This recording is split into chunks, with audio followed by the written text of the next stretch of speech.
जितने लोग मेरे पापा दीनदयाल पांडे और छोटे चाचा ब्रिजमोहन पांडे को मानते थे, उतने ही लोग योगेश के फादर सुरेश श्रीवास्तव को भी मानते थे। हमारी फैमिलीज में प्रॉब्लम्स तब और ज्यादा बढ़ गई जब दोनों ही फैमिलीज वहां के लोकल पॉलिटिक्स और इलेक्शन में इन्वॉल्व हो गए। योगेश कॉलेज में मेरा सीनियर था, पता ही नहीं चला कब एक दूसरे से प्यार हो गया, और हमारी फैमिलीज हमारे शादी के अगेंस्ट थी।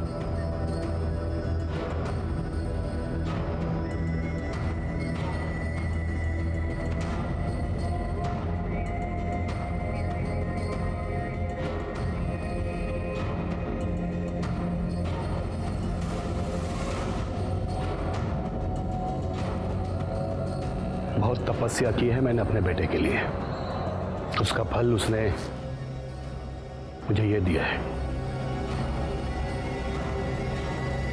बहुत प्यारी बहू ढूंढी है इसने मेरे लिए। आपका बेटा भी कम नहीं है। मुबारक हो, मुबारक हो। सब मान गए थे और ये डील हुई थी कि अब दोनों फैमिलीज भी पॉलिटिक्स के लिए एक दूसरे को क्रॉस नहीं करेंगी। और 2 महीने बाद ही हमारी एंगेजमेंट हो गई और फिर शादी। लेकिन पापा और ससुर जी ज्यादा दिन तक अपनी बात पर टिके नहीं रह सके। शायद 6 महीने बाद फिर से पॉलिटिक्स के कारण उन दोनों के बीच में पंगे शुरू हो गए। आपने मुझे बेवकूफ समझ के रखा है क्या? आप खुद तो इलेक्शन में खड़े नहीं हुए हैं, अपने चेले को इलेक्शन में खड़ा कर दिए। मेरी भी आंखें खुली हुई है, मुझे क्या पता नहीं आप शर्मा के ऊपर पैसे लगा रहे। मैंने वही किया है जो आपने किया है। मैंने ऐसा कुछ भी नहीं किया है, समझे तुम? और उनके पॉलिटिक्स के बीच की लड़ाई हमारे बेडरूम तक पहुंच गई। तुम्हारे पापा ने जो भी किया ना, अच्छा नहीं किया। अच्छा, मेरे पापा जो भी करते हैं खुलकर करते हैं, तुम्हारे पापा की तरह दोगले नहीं है। How dare you! मैं अपने मायके चली गई, होने वाले हादसे से बिल्कुल बेखबर।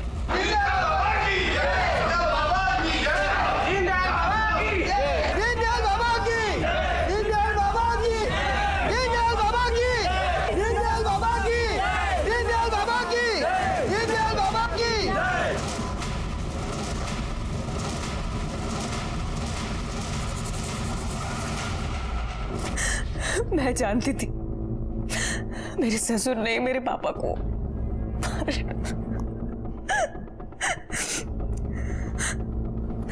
मेरे चाचा जी मेरे लिए बहुत कंसर्न थे, इसलिए उनके कहने पर मैं मुंबई शिफ्ट हो गई। और वहां दिल्ली में मेरे पापा का किलर पकड़ा गया। उसने पुलिस को बताया कि मेरे ससुर ने ही मेरे पापा को मारने की सुपारी दी थी उसे। उन्हें अरेस्ट भी किया गया, लेकिन पावर और पैसे के कारण उन्हें बेल मिल गई। मैं ये सब कुछ भूल भाल कर मुंबई में नई जिंदगी की शुरुआत करना चाहती थी सर। शीतल, प्यार? कैसा प्यारा? तुम्हारे पापा ने मेरे पापा को मरवा दिया। अगर अगली बार से तुम दिखे ना तो मैं पुलिस में कंप्लेंट कर दूंगी। शीतल, शीतल, शीतल, शीतल! लेकिन उसके 1 हफ्ते बाद ही हाथ मुंह बांध कर ये देखिए सर, हर वक्त मेरे ऊपर नजर रखी कि मैं कहीं भाग न जाऊं। उन्होंने आपके साथ और कुछ किया? मतलब योगेश ने रेप करने की कोशिश वगैरह कुछ? नहीं, रेप नहीं, लेकिन योगेश ने उससे भी घिनौना काम किया है। आप वहां से भागी कैसे? सर, वहां की मेड कमला, उसने मेरी मदद की। तो अब आप योगेश के खिलाफ कंप्लेंट करना चाहती हैं? सिर्फ योगेश नहीं सर, उसके भाई और उसके पिता, दोनों के अगेंस्ट इन सब ने मिलकर मेरी जिंदगी बर्बाद किया। ठीक है, उनका नंबर और एड्रेस दे दो इनके पास। और आप घबराइए मत, अगर उन्होंने कुछ गलत काम किया है तो उनको सजा जरूर मिलेगी।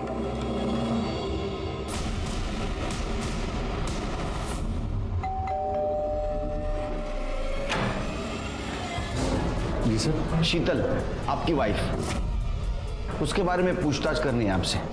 कुछ पता चला क्या उसका? सर पता नहीं कहाँ चली गई वो बिना किसी को कुछ बताए। We are so worried sir. कहाँ है वो, कैसी है वो? अरे हमें सवाल पूछने दो आपसे, आप ही पूछे जा रहे हो। हाँ, पहले हमारे सवाल के जवाब, उसके बाद में तुम्हारे। चले। क्या बकवास है सर? प्रोस्टिट्यूट? सर मैं किसी ऐसे वैसे आदमी का बेटा नहीं हूँ सर। मेरे पिताजी बहुत बड़े ज्योतिषाचार्य हैं, साधना की है उन्होंने। और ऐसे महान आदमी का बेटा होके किसी प्रोस्टिट्यूट को घर में लाने की बात तो छोड़िए, उसके पास जाने के लिए भी नहीं सोच सकता। शीतल क्यों झूठ बोलेगी? सर मुझे नहीं पता उसने ऐसा क्यों कहा। शीतल को ढूंढने के लिए मैं, पापा और मेरे कजिन मुंबई शिफ्ट हो गए और वो मिली भी। शीतल, तुम कहाँ चली गई थी? तुम्हें पता है कितना ढूंढा मैंने तुम्हें? शीतल, मैं तुमसे बहुत प्यार करता हूँ। तुम्हारे जाने के बाद रियलाइज हुआ मुझे। शीतल, मैं तुम्हारे बिना नहीं जी सकता। मैं तुमसे बहुत प्यार करता हूँ। शीतल, प्लीज वापस आ जाओ। प्यार? कैसा प्यार? तुम्हारे पापा ने मेरे पापा को मरवा दिया। अगर आइंदा से तुम दिखे तो मैं पुलिस पे कंप्लेंट कर दूंगी। नहीं शीतल, प्लीज मैं मेरी तरफ देखो। देखो मैं बिल्कुल बदल जाऊंगा। तुम मुझे एक चांस दो, प्लीज कम बैक। एक बार वापस आ जाओ शीतल। देखो मैं हाथ जोड़ता हूँ तुम्हारे। मैं प्लीज मान जाओ। प्लीज वापस आ जाओ, प्लीज। ठीक है। उसने मुझे माफ कर दिया और 3 महीने पहले हम यहाँ शिफ्ट हो गए। पर एक दिन वो अचानक से गायब हो गई। सर मैं सच कहूँ तो इन सब के पीछे उसके चाचा ब्रिजमोहन का हाथ है। बहुत ही घटिया आदमी है सर। भड़काता था शीतल को। सर उसने तो हमारे ऊपर जानलेवा हमला भी किया।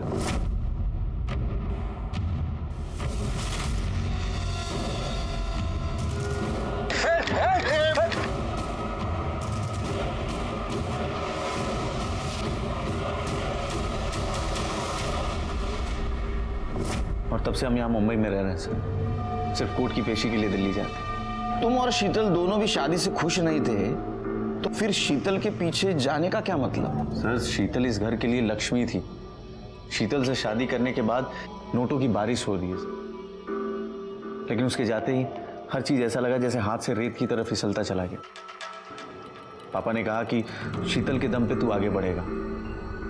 और सर मेरे पापा की कही हुई कोई भी बात गलत नहीं होती। सर अगर आपको कभी प्रॉब्लम हो ना, आप मेरे पापा से मिलो। उनके पास हर समस्या का समाधान है। अच्छा, एक केस सुनाता हूं तुमको मैं। 20 साल का लड़का गायब हो गया था, तो ज्योतिष ने बताया कि वो पूरब की तरफ मंदिर में मिलेगा। मुझे क्लू मिला, उसको ढूंढ के लाया। कहाँ से पता है? पश्चिम दिशा से बार में मिला। तो लोग है ना, उनके समस्या का समाधान ढूंढने के लिए हमारे पास आते। हमें किधर जाने की जरूरत नहीं, समझे? कहीं ऐसा तो नहीं आपके घर की लक्ष्मी, पैसों की बारिश रुक न जाए इसलिए आपने शीतल को कैद करके रखा? ऐसा कुछ नहीं है सर, ऐसा कुछ भी नहीं है। शीतल यहाँ अपनी मर्जी से रह रही थी। सर मैं आपको बता रहा हूँ, there is some kind of misunderstanding. आप मुझे बताइए शीतल कहाँ है, मैं उसे मना करके लाऊंगा सर वापस। प्लीज बताइए सर, कहाँ है वो? क्या लगता है सर आपको? दोनों बहुत कॉन्फिडेंट है शिरके। ऐसा लगता है दोनों सच बोल रहे हैं। लेकिन सर पता कैसे करेंगे कि कौन सच बोल रहा है और कौन झूठ? कोई तो होगा जो हमें सच बताएगा। वहां की मेड कमला, उसने मेरी मदद की। अरे उसकी मेड कमला? साहब मैंने कुछ गलत काम नहीं किया साहब, मेरे को जाने दो। अरे हमने कहा आपने कुछ गलत किया है? हा? जो कुछ भी सच है बता दो। उस घर में मैं 15 दिन से काम कर रही थी साहब। वहाँ एक रूम था साहब, वहाँ मेरे को जाने को ही नहीं देते थे। ओ योगेश सर हमेशा मना करते थे और उस रूम से किसी की आवाज आती थी साहब, मैंने सुनी कई बार।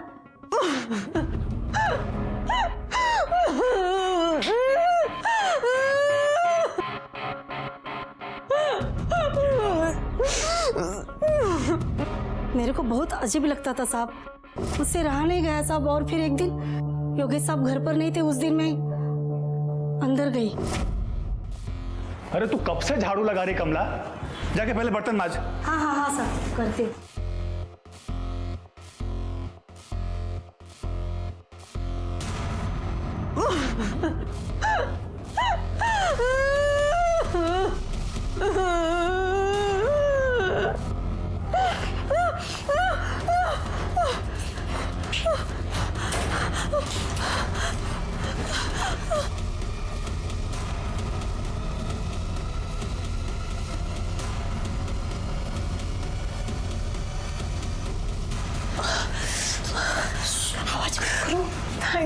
थैंक यू कमला, मैं तुम्हारा ये एहसान कभी नहीं भूलूंगी।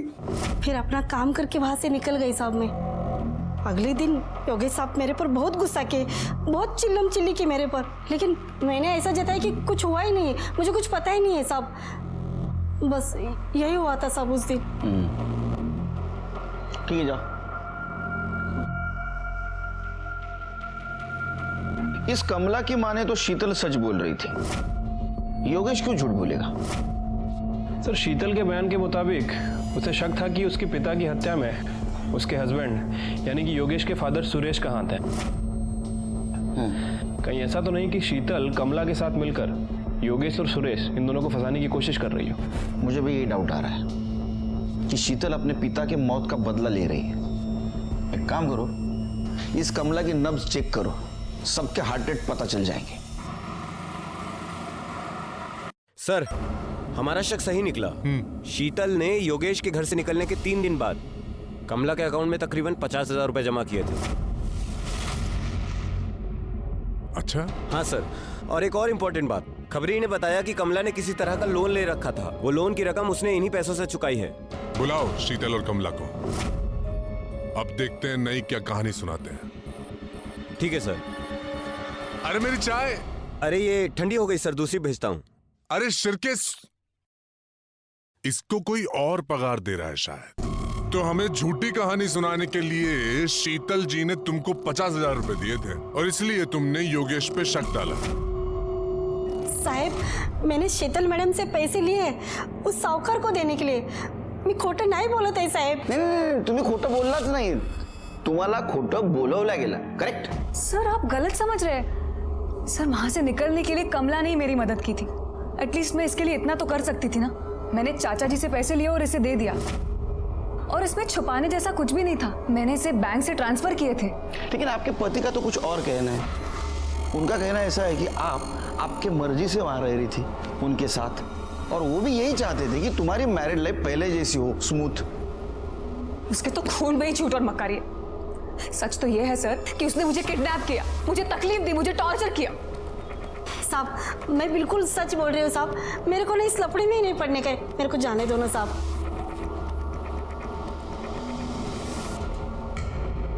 शिरके, मुझे अभी भी यकीन है शीतल ने कमला को वो जो 50,000 रुपए दिए थे वो उसको झूठ बोलने के लिए दिए थे। सर शीतल के हाथों में मार्क्स थे।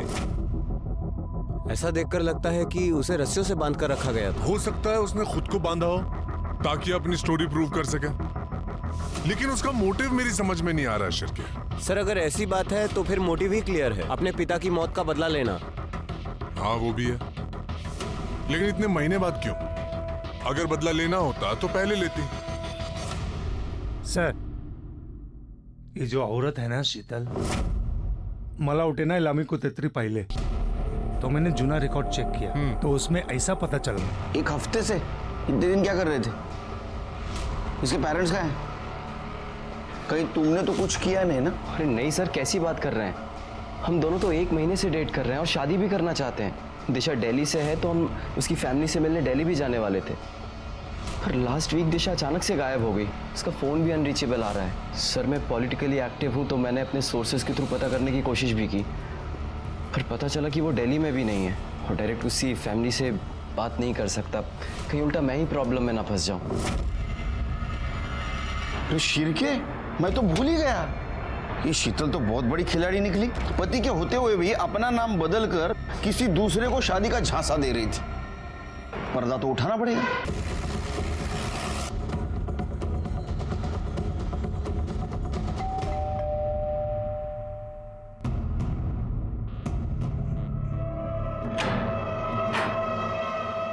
नमस्कार, दिशा उपाध्याय। नहीं, शीतल श्रीवास्तव। अच्छा, मैं किससे बात कर सकता हूँ, दिशा से या शीतल से? मैं अंदर आ सकता हूँ? Thank you. आओ शिरके। दिशा कौन है? सांप। आपने कंप्लेंट लिखवाई थी ना दिशा के मिसिंग की, लेकिन दिशा तो मिसिंग हुई नहीं थी। अरे सर, यही तो है दिशा। तो वही बोल रहा हूँ, दिशा ये है, ये मिसिंग थी ही नहीं। ये अपने पति के घर में ही रह रही थी,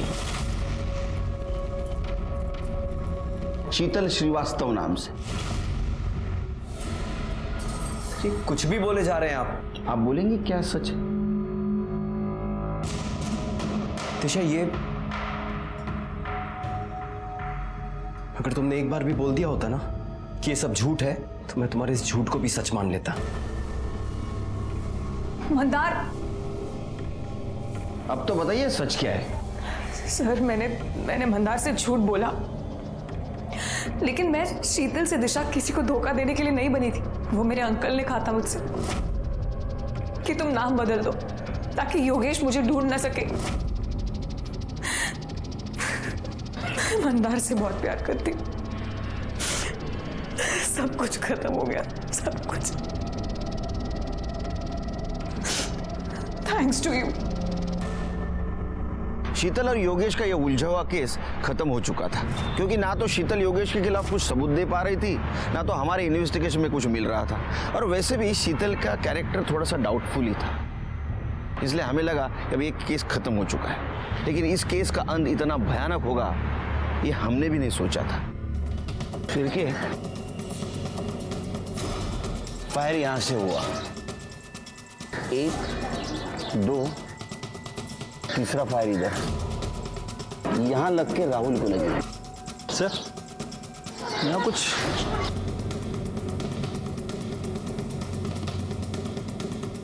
कांच तो गंदा सा लग रहा है। सिर्फ पूरी गाड़ी चकाचक एकदम क्लीन, सिर्फ ये विंडो गंदा क्यों? एसी भी चल रहा था। ऐसा लगता है सिर के शायद किसी ने जानबूझ के कांच गंदी की है ताकि पीछे बैठा हुआ आदमी ग्लास नीचे करे और उस मौके का फायदा उठाकर किलर ने गोली मार दी। पॉसिबिलिटी है सर। सबसे सेफ सीट पर राहुल था, ड्राइविंग सीट। उसको गोली सीट के बैक साइड से लगी। फिर के आसपास का सीसीटीवी फुटेज चेक करो और पूछताछ करो किसी ने किलर और बाइक का नंबर देखा क्या। ठीक है सर। बाबा अरे क्या चाय पिलाई थी तूने सवेरे? गुड़ वाली चाय? नहीं नहीं नहीं, हेल्थ बाद में, टेस्ट भी कुछ चीज है या नहीं? नहीं चाहिए मुझे। कल से तू गुड़ वाली चाय, मैं शक्कर वाली चाय। ये शिर क्या है, बाद में फोन करता हूँ। हाँ बोलो शिर। सर वो क्राइम सीन पे जिस गन की बुलेट्स मिली थी सर, वो गन किसी मिलिंद बोरकर के नाम रजिस्टर्ड है। Borkar Mira road police station में पीएसआई पोस्टेड है और सर कुछ दिन पहले उसने अपने गन की मिसिंग कंप्लेंट करवाई है। पीएसआई? एक पुलिस वाले का इस किलिंग से क्या लेन देन हो सकता है? फिर भी एक काम करो, इस पीएसआई बोरकर के डिटेल्स निकालो वहां के पुलिस स्टेशन से, खास करके नॉन यूनिफॉर्म स्टाफ से, मतलब ये स्वीपर एडमिन उनसे। ठीक है सर। वैसे ये योगेश और सुरेश, इन दोनों की पीएम रिपोर्ट भी आ गई है सर। सर रिपोर्ट के मुताबिक सुरेश श्रीवास्तव के सर पे गोली मारी गई थी और योगेश के नेक और अपर बैक पे गोली मारी गई है। एक गोली उसकी पीठ को भेदते हुए छाती से निकली है और सर इन दोनों की ऑन द स्पॉट मौत हो गई थी। राहुल इसलिए बच गया क्योंकि उसे जो गोली मारी गई वो पहले कार की सीट को लगी और उसके बाद राहुल को लगी। उसका खून तो बहुत बहा है, लेकिन डॉक्टर का कहना है कि वो जल्दी रिकवर कर रहा है। सीसीटीवी फुटेज मिली? सर सीसीटीवी फुटेज तो नहीं मिला। एक्चुअली वो इलाका काफ़ी भीड़ भाड़ वाला है और प्रॉब्लम यह है कि वहाँ का जो सीसीटीवी कैमरा है वो ख़राब है। लेकिन छिड़के, किसी भी हालत में हमें यह जानना बहुत जरूरी है कि योगेश और सुरेश का मर्डर किसने किया था, किसके पास उनको मारने का स्ट्रॉन्ग मोटिव था, या सच में पुलिस वाले को किसी ने सुपारी दी थी, या असल में पुलिस वाले की गन चोरी हो गई थी। सर मुझे ये मामला पारिवारिक रंजिश का लग रहा है। शीतल के चाचा ब्रिजमोहन पांडे के भाई का मर्डर हुआ है। हो सकता है कि उसने अपने भाई के मर्डर का बदला लिया। लव ट्रायंगल भी तो हो सकता है।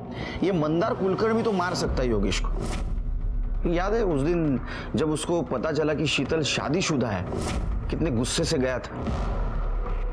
और योगेश को मारना भी चाहता होगा ना वो, या तो शीतल ने मारा होगा दोनों को, क्योंकि शीतल मुंबई में आकर नई जिंदगी जीना चाहती थी और योगेश और उसके फैमिली की वजह से सब बर्बाद हुआ था। शिरके, मुझे इन सब के सीडीआर और फोन लोकेशन चाहिए। तब तक हम राहुल से बात करते हैं। सर हम लोग ट्रैफिक में फंसे हुए थे, तभी वहां पर एक भिखारी आया और वो विंडो की कांच को नॉक करने लगा। चाचा जी बार बार इरिटेट हो रहे थे। उन्होंने कई बार इशारा किया उसको वहां से जाने का, लेकिन वो मान ही नहीं रहा था। उसने विंडो की कांच पर कुछ गंदा कर दिया था। तभी चाचा जी ने कांच को नीचे किया और इतने में वहां पर एक बाइक वाला आया और उसने ताऊ जी और योगेश भाई को गोली मारी। मैंने सर पकड़कर नीचे कर लिया अपने आप को, उसने मुझे भी गोली मारी। तुमने उसका चेहरा देखा था? नहीं सर, मैं सर पकड़ करके नीचे बैठ गया था। उसने हेलमेट पहन रखा था और ऊपर से काला रंग का ग्लास था। मैं कुछ भी ठीक से नहीं देख पाया सर। शिरके, किलर तो मारने के मोटिव से आया था, फिर ये राहुल कैसे बच गया? मुझे इसकी सीडीआर रिपोर्ट चाहिए। ठीक है सर। कह नहीं सकते कब किसके पास कौन सा मोटिव हो मारने के लिए। शिर्के, मुझे लगता है भिखारी किलर से मिला हुआ था। भिखारी ने सुरेश को इरिटेट किया, सुरेश ने ग्लास नीचे की, किलर ने शूट कर दिया। लेकिन सर शूट करना होता तो कांच पे भी शूट कर सकता था, मतलब कांच पे फायर करता, कांच टूट जाता और उसके बाद वो फायर कर देता। हो सकता है वो किलर उतना कॉन्फिडेंट ना हो। मतलब आपका कहना है कि वो सुपारी किलर नहीं था? हो सकता है। Sir CDR report. क्या खुलासा हो रहा है? सर रिपोर्ट के हिसाब से शीतल 2 महीने पहले अपने चाचा ब्रिजमोहन पांडे के घर शिफ्ट हो गई है दिल्ली में।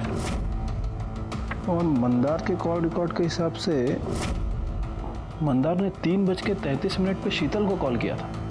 मतलब जब योगेश और सुरेश पे हमला हुआ उसके 5 मिनट बाद। शिर्के, मंदार ने जब कॉल किया था उस वक्त उसकी फोन लोकेशन क्या थी, पता करो। ठीक है सर।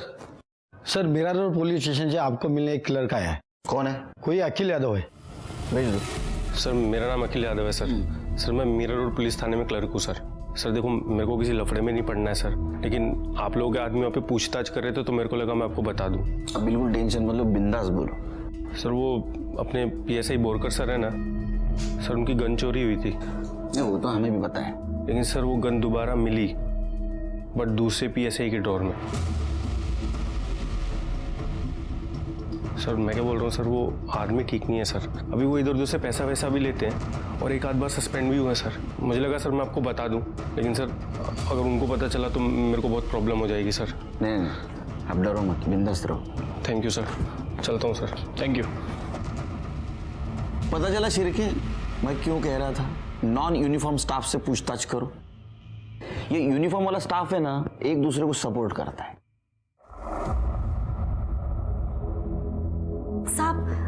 साहेब मला काहीतरी सांगायचंय तुम्हाला। बोला।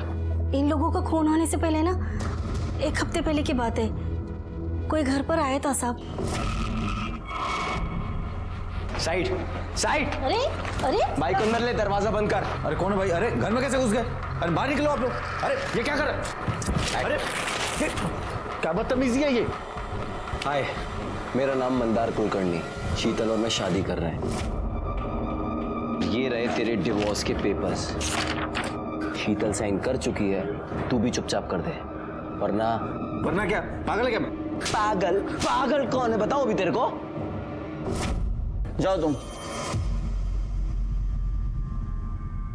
शिर्के, मिल गया मोटिव। शीतल से शादी की बात करने वाला इंसान मंदारी हो सकता है। अब तो मैं श्योर हूं ये शीतल का दिल्ली जाना सुरेश और योगेश के मर्डर प्लान का एक पार्ट था, ताकि वो दिल्ली चले जाए और उसके ऊपर कुछ भी ना आए। मंदार शीतल से शादी करना चाहता था, उसने योगेश को उससे डिवोर्स लेने के लिए कहा।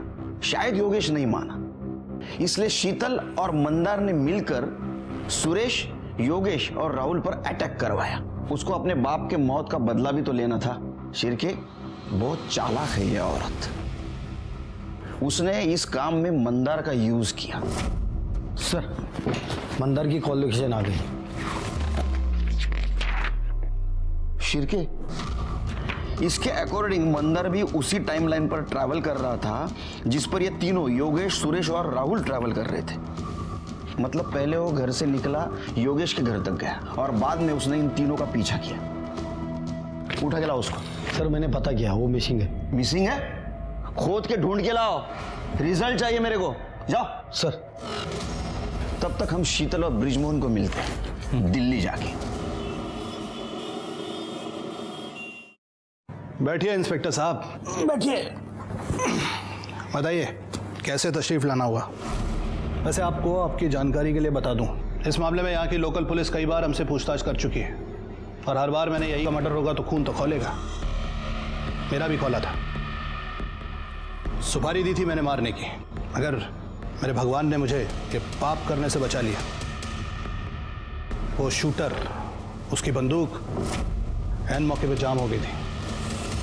आपकी इस बात पे यकीन क्यों करें हम? मत कीजिए,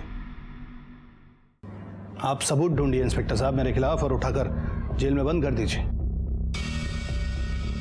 ये इन लोगों को दिल्ली वाले पुलिस पर यकीन नहीं है क्या, जो यहाँ पूछताछ करने चले आ गए? यकीन तो करना सिखाया नहीं हमें। चलो आपसे एक सवाल पूछता हूँ, आपने योगेश और सुरेश को मारने की कोशिश की? क्योंकि आपके पास तो मोटिव था।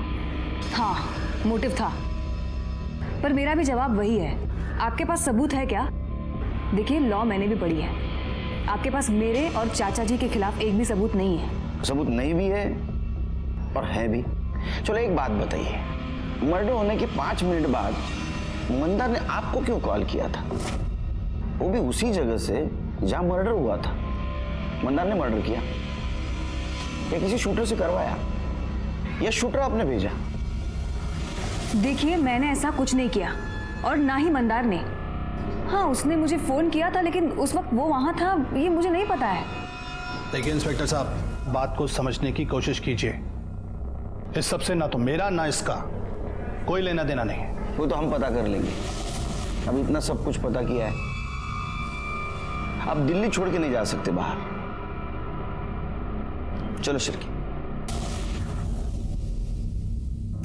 खुराना। Yes sir. ये शीतल पे नजर रखना, बहुत चालाक औरत है। ठीक है सर, वो राहुल की कॉल डिटेल्स आ गई हैं। सर, डिटेल्स के हिसाब से राहुल दिल्ली में किसी सक्षम के टच में था, और सर मर्डर के आधे घंटे पहले इन दोनों ने आपस में बात भी की थी। इंटरेस्टिंग। अच्छा हुआ शिरके, हम लोगों ने राहुल को क्लीन चिट नहीं दी थी। मुझे तो पहले से उसके ऊपर डाउट था। खुराना। Yes sir. सक्षम से मिलते। हाँ सर, राहुल और मैं बचपन से दोस्त हैं। हम लोग स्कूल में भी साथ थे। बड़ा अच्छा लड़का है सर वो। तो तुम्हारा कहना है कि वो अपने ताऊ और भाई को नहीं मार सकता? जी सर, मतलब नहीं मार सकता सर वो। देखो, उसके बारे में जो एक कैरेक्टर सर्टिफिकेट दे रहे हो ना, तुम्हें प्रॉब्लम में ला सकता है। इसलिए जो कुछ भी हो सच सच बता दो। सर एक्चुअली सुरेश अंकल और राहुल के फादर प्रेम अंकल ने मिलकर एस्ट्रोलॉजी में बिजनेस शुरू किया था। 50-50% की पार्टनरशिप थी, पर सर अंकल की डेथ के बाद सुरेश अंकल और योगेश भाई राहुल को नौकरों की तरह ट्रीट करने लग गए थे। मिस्टर अभिषेक वाली फाइल कैसे भी करके। राहुल जी, बाहर जाके कार निकालो। हाथ से कार तुम चलाओगे? जी हाँ। क्या कह रहा था मैं? राहुल! राहुल! जी भैया। हाँ भैया के बच्चे, क्या ये कोई काम का नहीं है तू? खड़े खड़े पढ़ ले, क्या जा देख क्या रहा है? सर राहुल बहुत परेशान रहने लगा था, और 1 महीने पहले जब वो दिल्ली आया था तो तेरे ताऊजी और भाई ऐसे ट्रीट करता है तुझे, तो कुछ कहता क्यों नहीं है? अरे क्या बोलूं यार, मेरे परिवार वाले हैं वो दोनों। और वैसे भी जो इंसान गलत करता है ना, उसको उसका बदला इसी जन्म में मिलता है। सर राहुल बहुत अच्छा लड़का है सर। तो हम पता कर लेंगे वो कैसा है। मैं आखिर क्या बोलता सर, जैसे भी थे वही मेरी फैमिली थे। तुम्हें गुस्सा नहीं आता कभी? सर आता था, लेकिन मैं क्या कर लेता। नहीं, अक्सर आदमी गुस्से में गलत कदम उठा देता है। ऐसा भी तो हो सकता है तुमने किसी अपने दोस्त को या सुपारी किलर को बोला हो तुम्हें गोली मारने के लिए, ताकि किसी को तुम पे शक ना आए। नहीं सर, मेरा एक ही दोस्त है सक्षम, और वो ऐसा कभी नहीं करेगा। और वैसे भी योगेश भैया और ताऊ जी के अलावा इस दुनिया में मेरा था ही कौन? सच में कोई नहीं है? एक बुआ थी, लेकिन पता नहीं कहाँ है। मेरे पैदा होने से पहले ही वो पता नहीं किसी दूसरे जाति के आदमी के साथ भाग गई थी। Sad story. लेकिन इस केस में तुम हमारे सस्पेक्ट हो, इसलिए जब तक इस केस की इन्वेस्टिगेशन चल रही है तुम शहर छोड़ के नहीं जा सकते। Take care.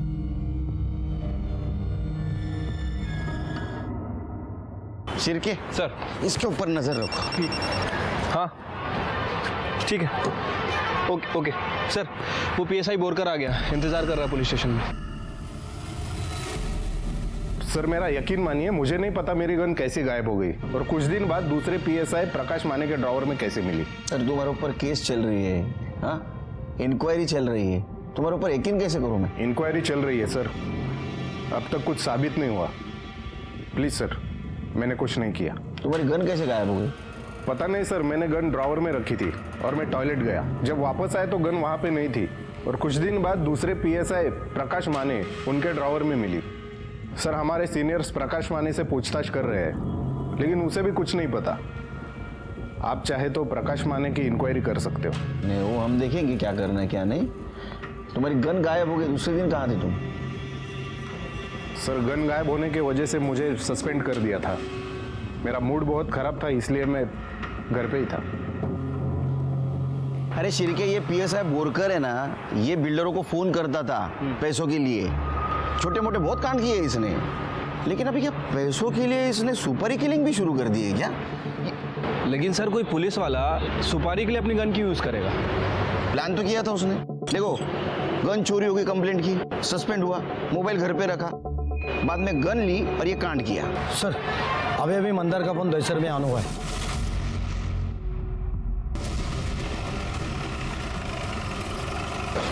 सर, मैंने इंक्वायरी की है, मंदार यहाँ पिछले 10 दिनों से रह रहा है। कौन सा फ्लोर? 3rd फ्लोर से।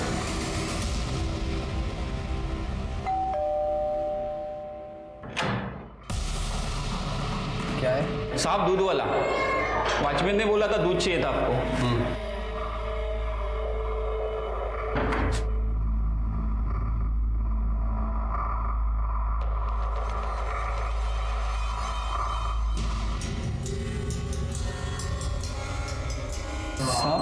हम भी चाय पियेंगे। तेरे को पता है, 4 चम्मच शक्कर वाली चाय दिमाग की बत्ती जलाए। वो साहब मैं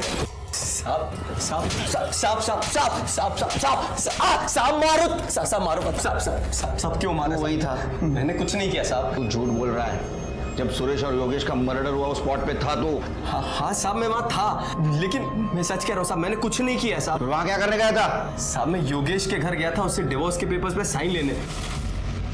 जब मैं वहाँ पहुंचा तो वॉचमैन ने कहा कि वो लोग एयरपोर्ट के लिए निकल गए अभी, तो मैंने उनकी कार का पीछा किया, बस साहब, और कुछ नहीं।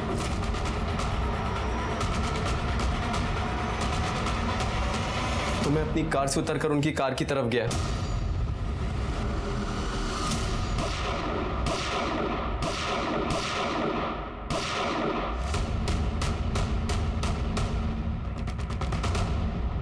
साहब, मुझे पता था आप लोग मुझे ट्रैक कर लोगे, इसलिए मैं डर गया था और यहाँ छुपा हुआ था।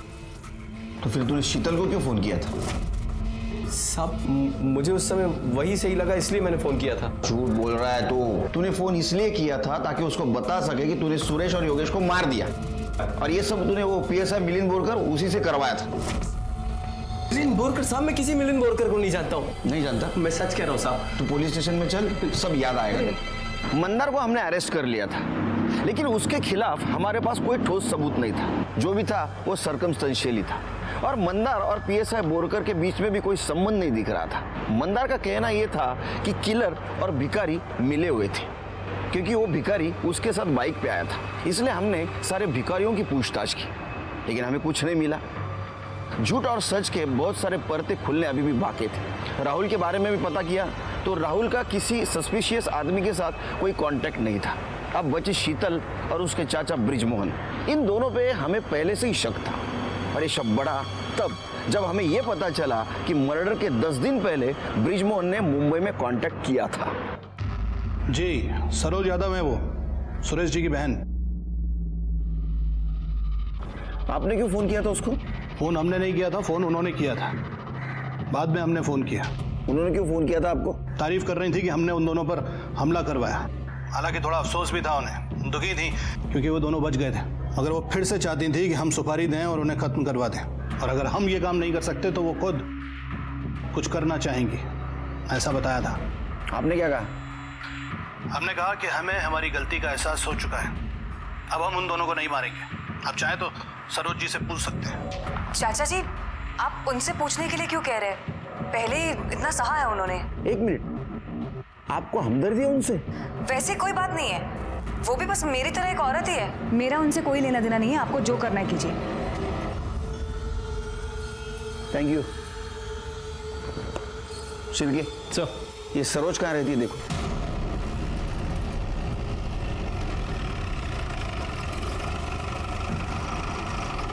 हाँ, मैं सुरेश को मरवाना चाहती थी। 25 साल पहले उन्होंने आपकी शादी को मना किया था, लेकिन उसका गुस्सा अभी भी आपके मन में है। क्योंकि मैं उनकी अकेली बहन थी। प्रेम और सुरेश ने सब कुछ मेरा छीन लिया। वो लोग महल में रहते हैं, मुझे देखो मैं कहाँ रहती हूँ। 5 साल पहले मेरे पति का निधन हो गया। प्रेम तो अपनी मौत मर गया, लेकिन सुरेश को मैं मरवाना चाहती थी। अपने किलर को कांटेक्ट कैसे किया?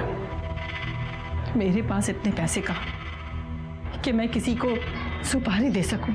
फिर मैंने अपना मन बदल लिया, क्योंकि मेरे पास तो जहर खाने के भी पैसे नहीं। आपकी अगर ये हालत है तो आपका गुजारा कैसा होता है? मेरे पति की सरकारी नौकरी थी। मेरे पति के मरने के बाद वो नौकरी मेरे बेटे को मिल गई। बस उसी से हमारा गुजारा होता है। लेकिन सच कहूं साहब, जिस किसी ने भी उसको मारा है ना, इस माँ के दिल से उसके लिए दुआएं निकलती है।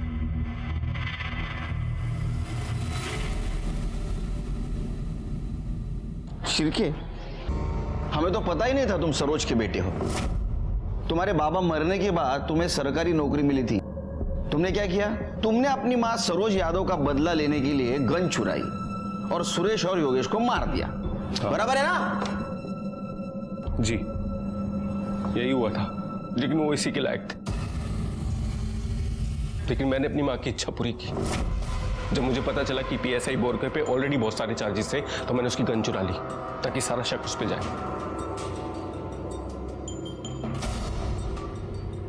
मैंने सुरेश मामा और योगेश के ऊपर शुरू से नजर रखी थी। उनके घर से निकलने तक मैं उनके पीछे था। भिखारी को 500 रुपए दे के रखे थे ताकि उन्हें परेशान कर सके।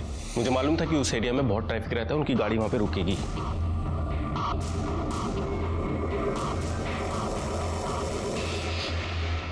मुझे अफसोस इस बात का है कि मैंने सिर्फ 5 गोलियां मारी। 6ठी गोली मारी होती ना तो राहुल भी मर चुका होता। उसके बाप ने भी मेरी माँ के साथ अच्छा नहीं किया। मेरी माँ का गुनहगार था वो। रात को मीरा रोड वापस आया, रात तक काम करने का नाटक किया और वो गन दूसरे पीएसआई के ड्रॉर में रख दी। और जब आप लोग गन की इंक्वायरी कर रहे थे तो मैं आपके पास आया ताकि मैं ये सब उस बोरकर पर डाल सकूं। एक बात समझ में नहीं आ रही, तुमने भिखारी को पैसे क्यों दिए? कांच नीचे करने के लिए। तुम कांच में से भी गोली मार सकते थे ना। लेकिन मैं कोई मौका नहीं गंवाना चाहता था कि मैं उसको छोड़ दूं, वो बच जाए।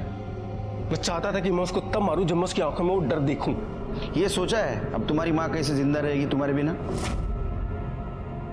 तुम्हारा फ्यूचर गया भी अंधेरे में। हाँ, अब जेल में सड़ोगे। करडे येऊन चला याला। चलो।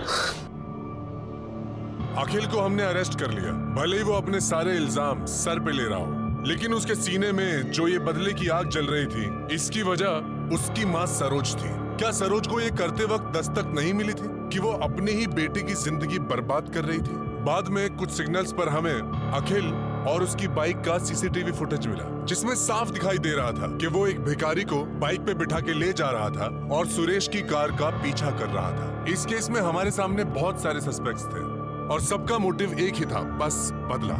कुछ गलत होने पर बदले की भावना मन में आना स्वाभाविक है, लेकिन हक की लड़ाई अगर कानून के दायरे में रहकर की जाए तो अच्छी बात होती है। इसी के साथ मैं सीनियर इंस्पेक्टर सुनील केलकर आप सबसे विदा लेता हूँ। फिर मिलेंगे अगले एपिसोड में। तब तक के लिए सतर्क रहिए, देखते रहिए क्राइम पेट्रोल 10 तक। मकसद बताना नहीं, बचाना है।